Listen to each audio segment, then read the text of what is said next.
Okay, so we are finishing up the trapezoid notes. We started them yesterday with isosceles and non-isosceles trapezoids, and today we're going to talk about mid-segment of a trapezoid.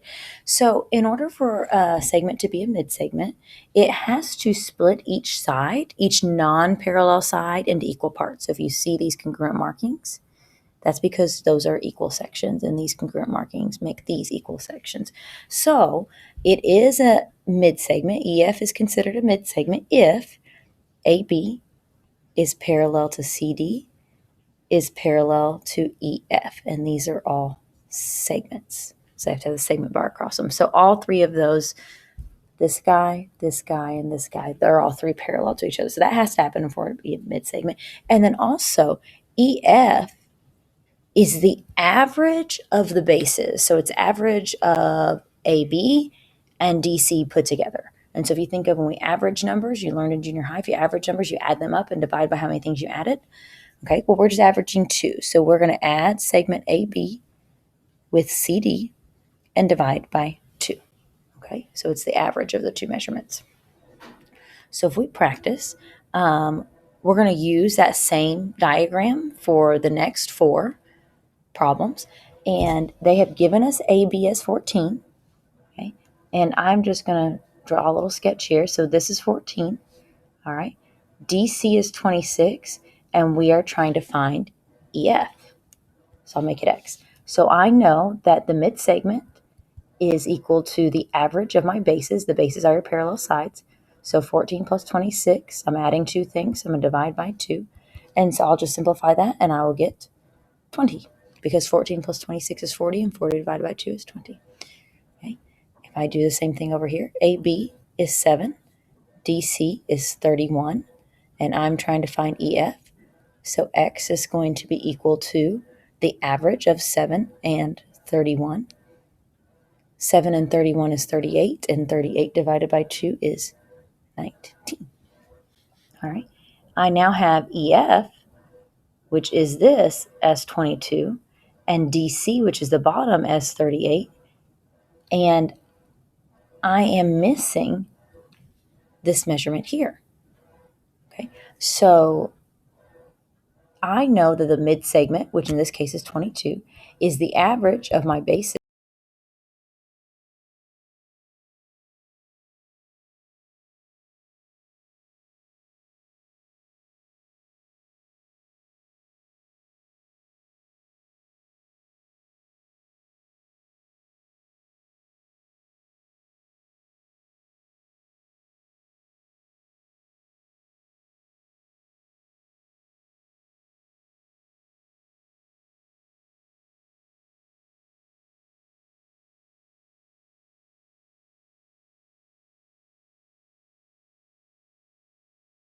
Angle.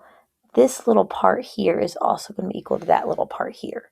Okay, those angles aren't bisected, but the guy across from it that's cut in half by that diagonal, not in half, cut in 2 by that diagonal, is also going to create congruent parts. So if that is 37, let me clear this up a little bit so we can see. If this is 37, then this part is also 37 degrees. Okay. So number 4 is going to be a lot like that, but let's look at number 5. It's a pretty big problem. All right, so we're looking first for angle 1.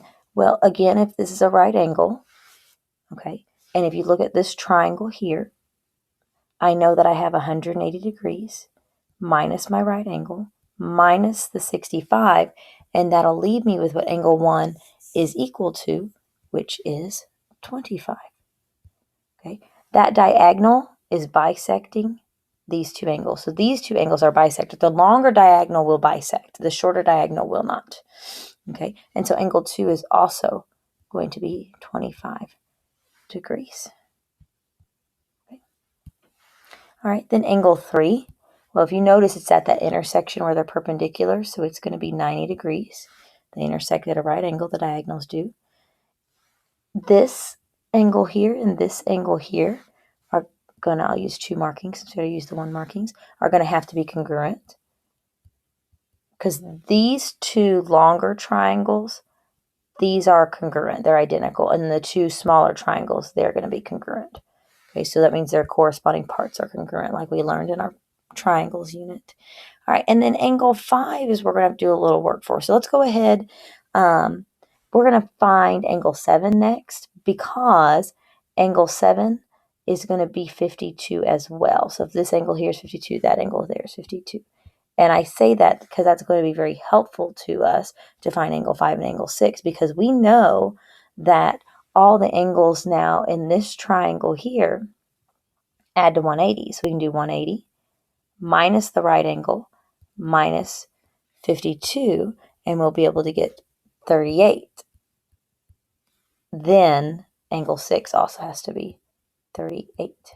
Okay, they're almost like mirror images of each other. So if you were to look at this a little differently, to help you know what angles are congruent, this is a mirror, and the top and the bottom are going to match exactly with the congruent. If it's facing that direction, it doesn't matter which way. The longer diagonal is your mirror. So like on number 3, this is your mirror, and so you can know it's congruent there. And number 6 is going to be a lot like that one. All right, let's look then at number 7. It'll be a little different. We know that WX is 14. I'm going to label that. And WR is 8. We need to find RZ. Okay, well, this and this are congruent. So if I can actually find RX, I will have found RZ. So if you look at this little triangle here, it is a right triangle. And I know 2 of the 3 sides. So we're going to once again use the Pythagorean theorem. Okay, a reminder that C is your hypotenuse. Okay, your longest side. Longest side is opposite the right angle. So 14 is going to be my C squared. So I'm going to have A squared plus 8 squared is equal to 14 squared. And you could use x in place of a. You don't have to use a if you don't want to. It's what we're trying to find. Okay.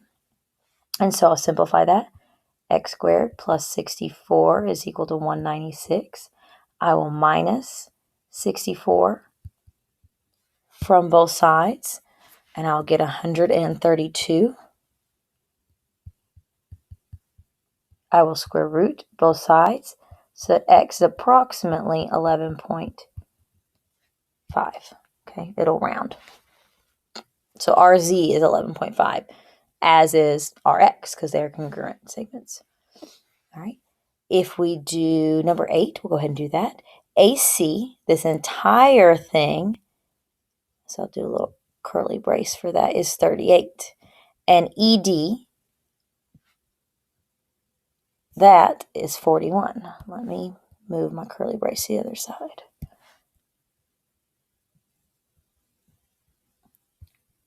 So if we look at this right triangle here, I actually know that shorter side.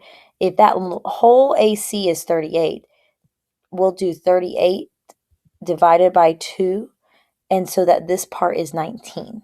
Okay, so what we're missing and we're asked to find is CD, and it'll be x, and that's our hypotenuse because it's opposite that right angle. So we will do 41 squared plus 19 squared is equal to x squared. So x can be in different parts.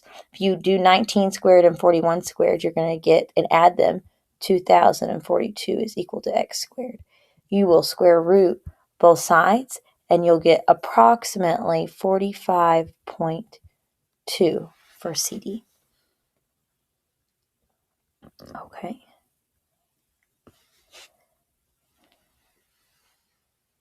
All right, we'll do one more Pythagorean theorem to get some practice. So we'll do number 9. RS is 10 and RU is 9. Okay, and we are asked to find QS, which is this whole thing. But we'll find that whole thing by first finding just this section. So we'll let this be X, but then we have to remember to, at the end, to go find the entire QS. This is just part of QS. Here's your right angle, so 10 is going to be our hypotenuse. So we will do 9 squared plus x squared is equal to 10 squared. So I will have 81 plus x squared is equal to 100. I'll subtract 81 from both sides. I'll have x squared is equal to 19. And then I will square root both sides, and I'll get x is approximately 4.4. And then remember, though, that that's only this part, and we were asked for this entire QS. So I will do 4.4 times 2, so that QS is equal to 8.8. Okay.